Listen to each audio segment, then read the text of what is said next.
नमस्कार किसान साथियों, जैविक खेती की डिजिटल पाठशाला के YouTube channel organic farming the voice of soil में आपका स्वागत है। आज की इस पाठशाला में हम उस फफूंद का अध्ययन करेंगे जिसका हमारी खेती में बहुत ज़्यादा महत्व है।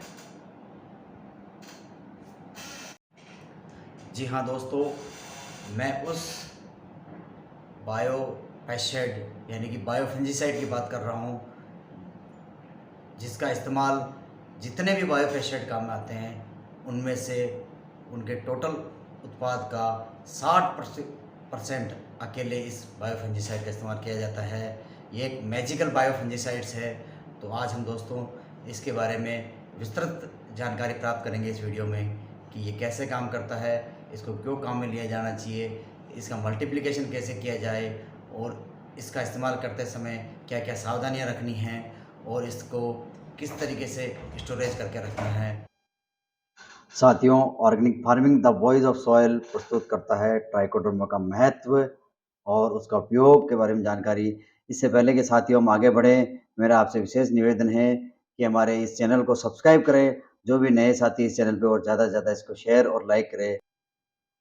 जैविक खेती में रुचि रखने वाले किसानों के लिए ट्राइकोडर्मा एक महत्वपूर्ण जैव फफूंदीनाशी नहीं अथवा जैव उर्वरक भी का काम भी करता है। जिस खेत में मिट्टी में हम लहलहाते फसल उगाते हैं उसी मिट्टी में कई तरह के सूक्ष्म जीव बेनिफिशियल माइक्रो ऑर्गेनिज्म जैसे फंगस, बैक्टीरिया, वायरस के साथ साथ हानिकारक सूक्ष्म जीव भी पाए जाते हैं। ये हानिकारक सूक्ष्म जीव हमारे फसल में जड़ संबंधी बीमारियों को फैलाकर फसल के बढ़वार और पैदावार में रुकावट डालते हैं। इन सब की रोकथाम के लिए मित्र सूक्ष्म जीव फसल को रोगों से बचाना, जड़ की पोषक तत्वों की आपूर्ति करना और फसल बढ़वार में मदद करने का काम करते हैं। उनमें से सबसे ज़्यादा इम्पोर्टेंट है ट्राइकोडर्मा। ट्राइकोडर्मा मिट्टी में स्थित सभी प्रकार के हानिकारक फंगस यानी कि कवक से फसल की सुरक्षा प्रदान करता है और ये जमीन में जड़ों के आसपास रहते हुए वहां अपनी जाल फैलाता हुआ बाकी हानिकारक फफूंद को वृद्धि करने से रोकता है। साथियों, अगर मैं ये कह दूं कि किसान का दूसरा सबसे सच्चा मित्र ट्राइकोडर्मा है तो इसमें कोई अतिशयोक्ति नहीं होनी चाहिए, क्योंकि ये किसान की फसल को विभिन्न प्रकार के फफूंदी रोगों से बचाता है। उसके साथ साथ जैविक खाद का भी काम करता है, उसके उत्पादन को बढ़ाता है और उसकी लागत को कम करता है। इसलिए ये बहुत ही इम्पोर्टेंट फंगस है। आज की इस डिजिटल पाठशाला में हम अध्ययन करेंगे कि ट्राइकोडर्मा क्या है, ये कैसे काम करता है, इसका प्रयोग क्यों करना चाहिए, इसका प्रयोग करने के क्या-क्या फ़ायदे हैं और इसको किसान अपने स्तर पे कैसे तैयार कर सकता है और उसको तैयार करने की क्या विधियाँ हैं और उसको प्रयोग करने की क्या विधियाँ हैं और क्या-क्या सावधानियाँ रखनी पड़ती है इसको इस्तेमाल करते समय। तो साथियों, ट्राइकोडर्मा के बारे में जानते हैं। ट्राइकोडर्मा मुख्यतः एक जैव कवकनाशी है और ये मूत्र फफूंद है, जैसा कि मैंने पहले आपको बताया, और ये भूमि से उत्पन्न होने वाले फफूंदी रोगों की रोकथाम में बहुत बड़ा योगदान है इसका। और इसके साथ-साथ ट्राइकोडर्मा निमेटोड को भी कंट्रोल करने का काम करता है साथियों। निमेटोड भी कंट्रोल करता है ट्राइको निमेटोड यानी सूत्रकृमि किसानों के लिए एक बहुत बड़ी समस्या है, जो कि सब्जियों में जिस सब्जी की जड़ में लग जाए उसका पूरा तरीके से नाश कर देता है और उजाड़ देता है खेत का खेत ही। तो साथियों देखिए ट्राइकोडर्मा का लेबोरेटरी में किस तरीके से दिखाई देता है, उसका चित्रण मैंने आपको किया है सूक्ष्मदर्शी में और हम जो प्लेट में ग्रोथ करते हैं। तो साथियों ट्राइकोडर्मा कैसे काम करता है, how to work trichoderma. Trichoderma वृक्ष की या पौधे की राइजोस्पियर जड़ के आसपास के क्षेत्र में पनपता है और पौधे की नर्सरी अवस्था से ही सुरक्षा प्रदान करता है। ये विशेषतः दो प्रकार से सुरक्षा प्रदान करता है पौधे को। प्रथम, ये विशेष प्रकार के प्रतिजैविक एंटीबायोटिक रसायनों का संश्लेषण व उत्सर्जन करता है जो रोगकारक जीवों के लिए विष का काम करते हैं। और दूसरा, ये दूसरे तरीके से ये प्रकृति में रोग कारकों पर सीधा आक्रमण कर उसे अपना भोजन बना लेते हैं या उन्हें अपने विशेष एंजाइम जैसे काइटिनेज, बीटा 13 ग्लूकोनेज द्वारा तोड़ देता है। इस प्रकार रोग कारकों, जीवों की संख्या तथा उनसे होने वाले दुष्प्रभाव को कम करके पौधे की रक्षा करता है। ये पौधों में उपस्थित रोग रोधी जीन्स को सक्रिय करता है कि रोग कारकों से लड़ने की आंतरिक क्षमता का भी विकास होता है, यानी कि इसमें रेजिस्टेंस पावर में वृद्धि होती है। और इस तरीके से आप देखिए चित्र में दिखाया गया है कि किस तरीके से ट्राइकोडर्मा वर्क करता है और ये सुरक्षा प्रदान करता है। अब सवाल ये उठता है कि ट्राइकोडर्मा का हमारी खेती में उपयोग ही क्यों करना चाहिए?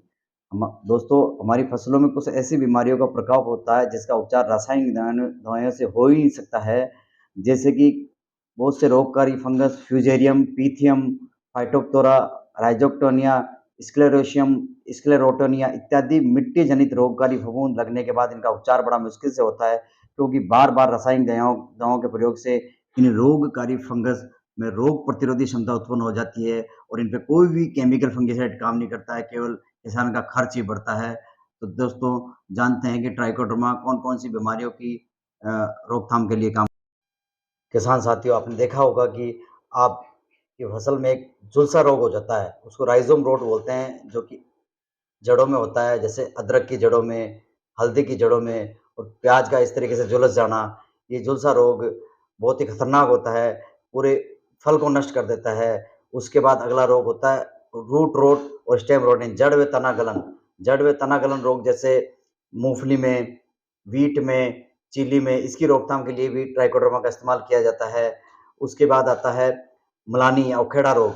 उखेड़ा रोग जो है वो टमाटो में, ब्रिंजल में और कॉटन में यानी कि मुरझा जाते हैं पौधे, क्योंकि ये किसी फंगस के प्रकोप के कारण होते हैं, जो रोगकारी फंगस है उनके कारण ये मुरझा आ जाती है। तो उसकी रोकथाम के लिए भी ट्राइकोडर्मा का इस्तेमाल करना बहुत ज़रूरी है, क्योंकि यहाँ कोई भी केमिकल फंगिसाइड काम नहीं करता है। उसके बाद अगला रोग आता है डैम्पिंग ऑफ यानी कि जो आर्द्र गलन बोलते हैं, अधिक नमी यानी कई बार बरसात अधिक हो या खेत में पानी अधिक दे दें तो भी रोगकारी फंगस का प्रकोप इतना बढ़ जाता है कि पौधे सब कुछ स्वस्थ होते हुए भी गलने लग जाते हैं। तो वो भी एक रोगकारी फंगसों के कारण होता है और उसकी रोकथाम के लिए भी ट्राइकोडर्मा का इस्तेमाल करना बहुत। साथियों, ट्राइकोडर्मा के प्रयोग से क्या लाभ है?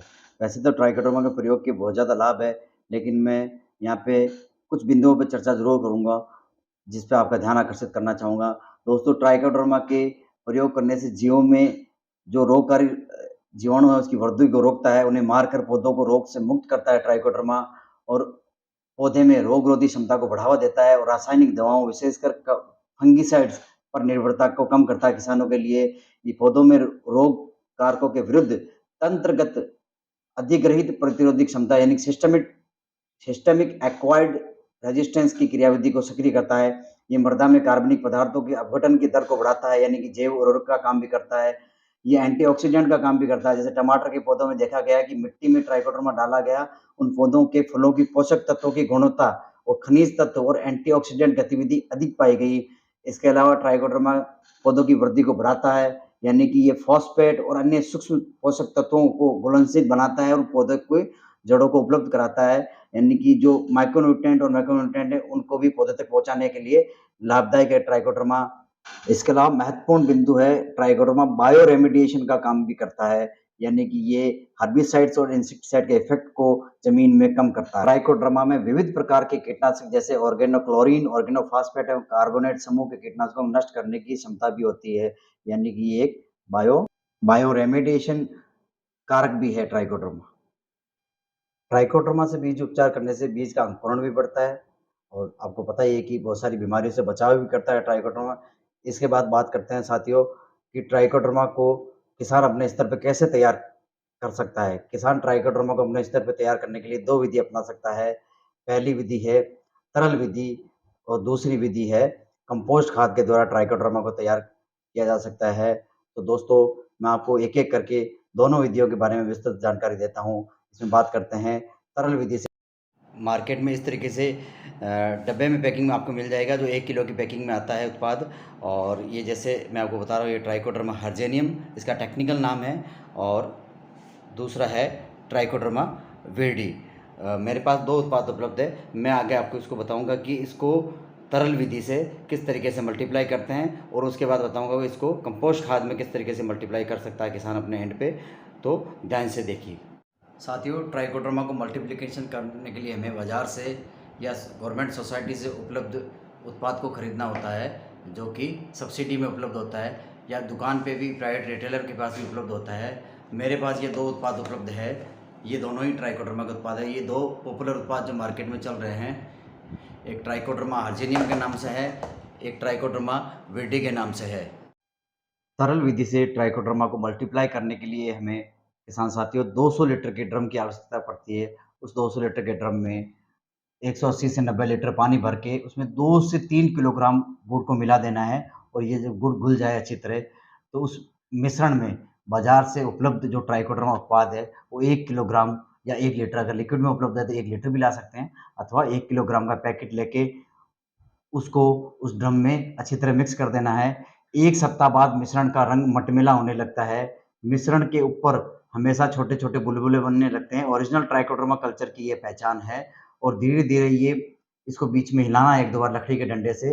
ये लेयर धीरे-धीरे ग्रीन कलर की लेयर बन जाएगी ऊपर, वो ट्राइकोडर्मा के स्पोरुलेशन का निशान है। ये कल्चर अब छिड़काव के लिए इस्तेमाल किया जा सकता है। 1 किलोग्राम ट्राइकोडर्मा से तैयार किया गया कल्चर में आवश्यकता अनुसार पानी मिलाकर ड्रिप सिंचाई के माध्यम से 1 एकड़ ज़मीन में प्रयोग किया जा सकता है और या इसको आप मिट्टी उपचार में भी उपयोग कर सकते हैं और स्प्रे में भी इसका उपयोग किया जा सकता है। इस तरीके से तरल विधि से ट्राइकोडर्मा तैयार करके उपयोग करें। कंपोस्ट खाद से ट्राइकोडर्मा को मल्टीप्लिकेशन करने के लिए हमें लगभग 50 से 70 किलो सड़ी हुई गोबर की खाद या वर्मी कंपोस्ट की आवश्यकता पड़ती है। इसको हम एक छायादार स्थान पे इकट्ठा करके उसके ऊपर 1 किलो ट्राइकोडर्मा का पैकेट जो बाज़ार से उपलब्ध है या सोसाइटी से लाया जाता है, उसको खोल के अच्छी तरह बुरका के फावड़े से अच्छी तरह मिक्स कर देते हैं। मिक्स करने के बाद में उसको अ, बोरी की टाट से ढक देंगे।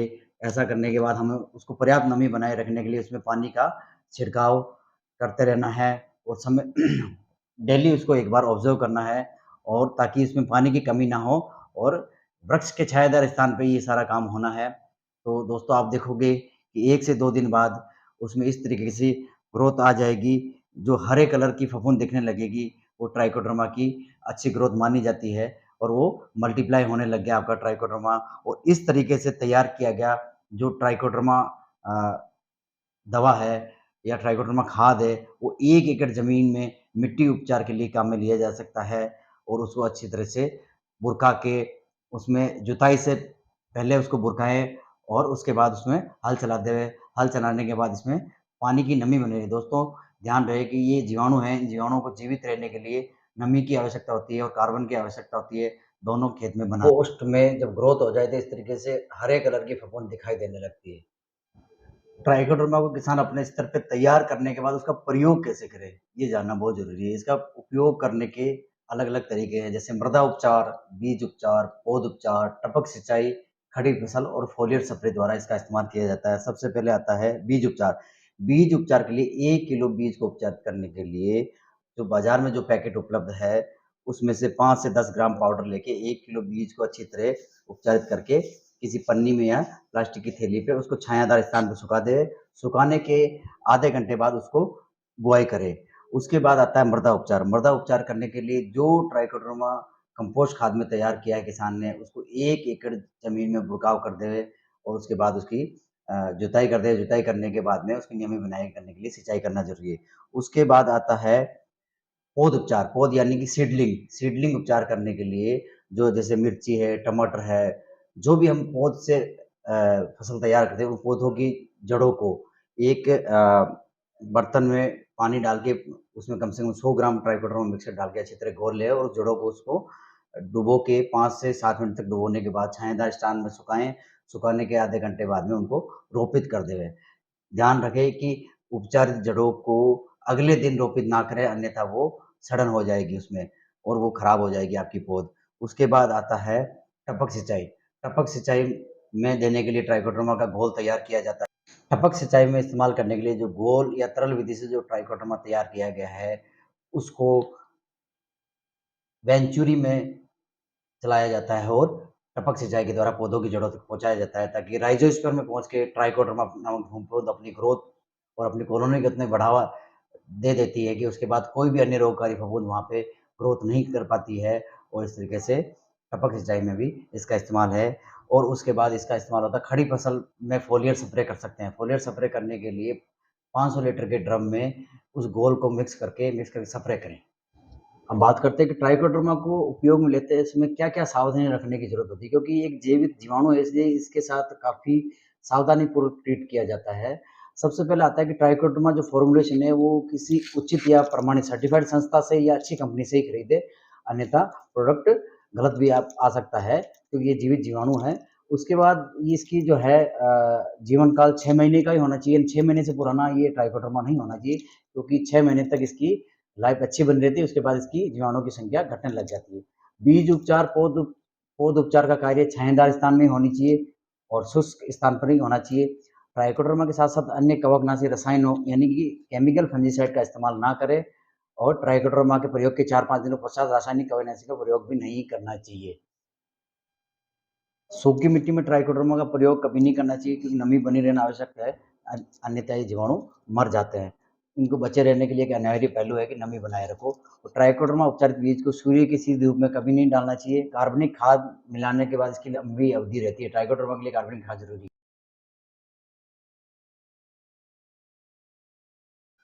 हम बात करते हैं कि ट्राइकोडर्मा उत्पाद की गुणवत्ता के जो इंडियन स्टैंडर्ड्स क्या है, यानी कि अगर जो भी पैकेट हम मार्केट से खरीदे उसके ऊपर कम से कम ये लिखा होना चाहिए कि 2 इंटू 10 की पावर 6 प्रति ग्राम या प्रति ml इसमें CFU होना चाहिए, यानी कि इसके अंदर जीवाणु होने चाहिए।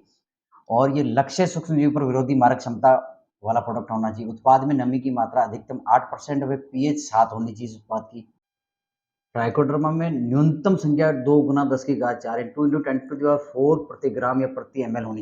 हम बात करते हैं कि ट्राइकोडर्मा उत्पाद का रखरखाव कैसे करेंगे, क्योंकि किसान इस पे बहुत अधिक ध्यान दे रहे हैं, क्योंकि किसान लोग क्या करते हैं, इसको अधिक टेम्परेचर में, तो किसान भाइयों को पता नहीं होता था, अधिक टेम्परेचर में इसको स्टोरेज कर लेते हैं, जो कि ये जीवित जीवाणु है मर जाते हैं। इसलिए ध्यान रहे कि 8 से 10 डिग्री टेम्परेचर में ही सुरक्षित रखें, अधिक दिन तक रखना है।